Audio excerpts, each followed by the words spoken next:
Philippines has a great history according to our geography.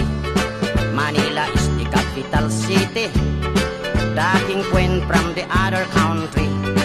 Metro Manila, Quezon City, Caloocan, Pasay, Makati, Marikina, Pasig, Sapote, Malabon, Las Piñas, Parañaque. From the north, Batanes, Apare, Ilocos Sur, Ilocos Norte, Isabela, Cagayan Valley, Mountain Province, La Union, Baguio City, Nueva Ecija, Nueva Vizcaya, Tarlac, Pangasinan, Pampanga, Zambales, Bataan, Abra, Bulacan, Cavite, Batangas, Laguna. Now let's go to the southern Luzon, Camarines Norte, Quezon, Albay, Camarines Sur, Catanduanes, Masbate, Sorsogon. And we are 3 islands more, Mindoro, Marinduque, Romblon. Then down to Visayan shore, Fimosa, fish, sugar, coconut, and corn. Cebu, Mactan, Mandaue,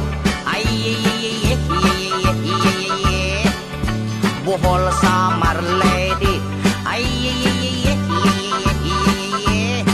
Iloilo, Capiz, Aklan, Antique, Palawan, Negros, Bacolod, Siquijor, Dumaguete.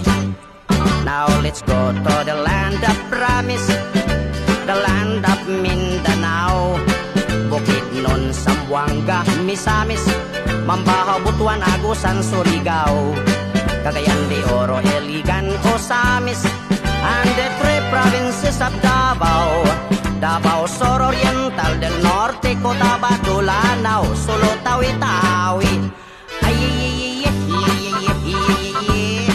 Philippines has a great history. Manila is the capital city. All tourists are invited to see.